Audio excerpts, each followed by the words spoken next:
Hello everyone, this is Randall Lim. Today I would like to introduce to you Katsujinken. Do you embrace Katsujinken? Now what exactly is Katsujinken? Katsujinken is a Japanese philosophical concept. And in kanji, that's all Chinese characters, it looks like this. Katsu, Jin, Ken. Katsu means life. Jin means a person. Ken, the sword. So life, person, sword. Katsujinken. What does Katsujinken mean? It simply means a life-giving sword, or the sword that gives life. Not one that takes life, but the one that gives life. What are the implications of Katsujinken? Compassion. Implication is compassion to preserve the opponent's life, not just in training, but even more so in the face of a real-life aggressor, despite one's supreme ability to kill or cause serious harm.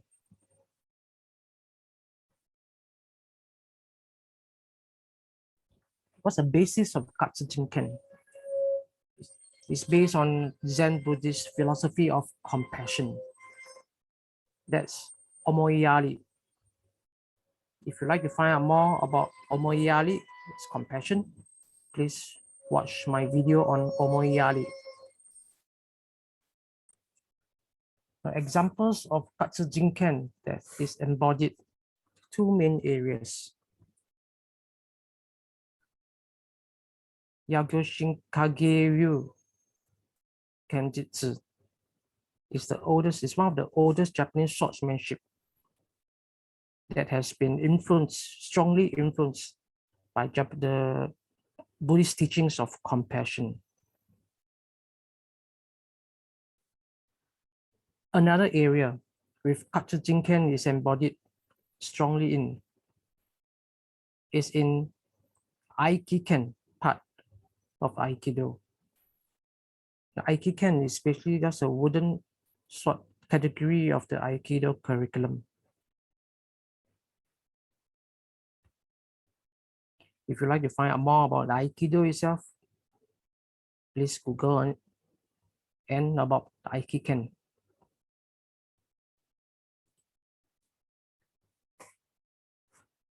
Yagyoshin Kage-ryu is compassion. How does this old Kenjutsu style practice or embody their compassion?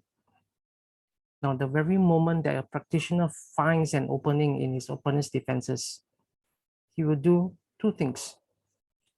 His steel blade, now real steel, his steel blade stops short of his real opponent's skin, not only during training, but also in a real life situation. Now, and the practitioner would repeat this multiple times. Now, the practitioner will keep on stopping short his blade to his opponent's skin. He will repeat this as many times until his opponent gives up, until his opponent loses the motivation, loses his own motivation to attack. However, the topmost priority is to negotiate, is to avoid drawing the sword in the first place. And if really necessary, the practitioner would offer wooden swords for duel. That's the level of compassion of the Yagyoshin Kage-ryu practitioner. Aikido story. Let's come to Aikido story. The founder of Aikido, Morihei Ueshiba or Ueshiba Morihei. Now, the founder fought and witnessed many devastating wars in his lifetime. He was even a trained expert in a very devastating traditional martial art called AIKI-Jiu-Jitsu. But what's worse, he taught these skills to fellow Japanese soldiers for those wars, which involved torture and cold-blooded killings. For this, he felt extremely remorseful. And one moment of spiritual encounter spurred him to embrace compassion very seriously, even through his martial techniques.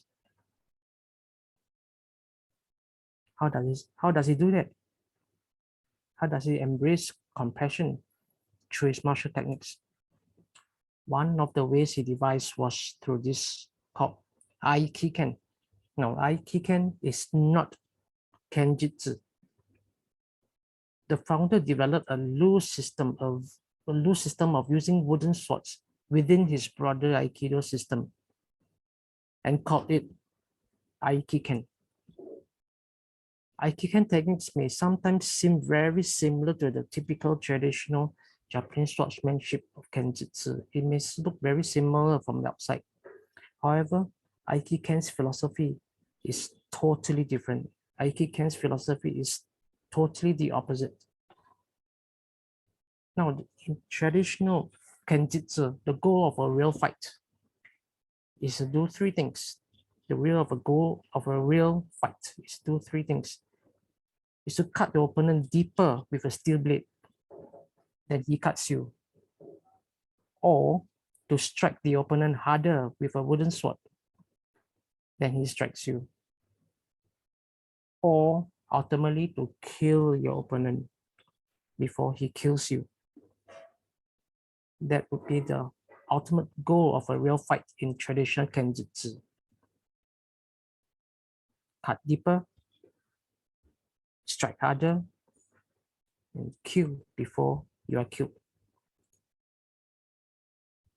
Now, AIKI-KEN'S compassion. What is it about AIKI-KEN? Where's the compassion?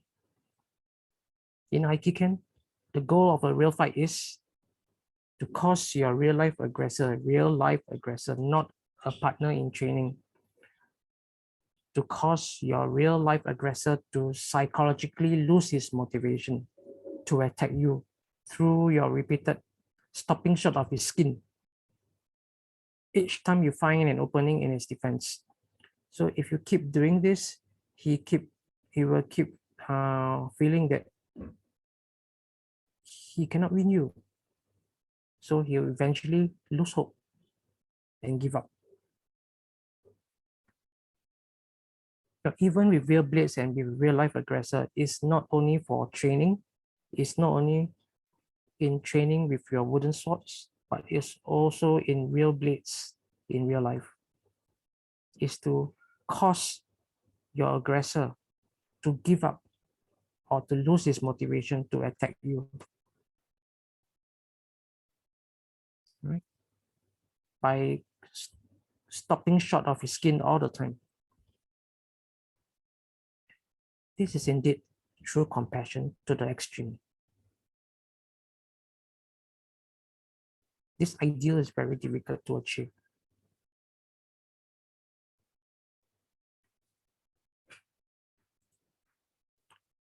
Now, this has been Katsujinken, the life-giving sword. Not the life-taking one, but the life-giving one. This philosophy can be transferred to other areas in life besides combat.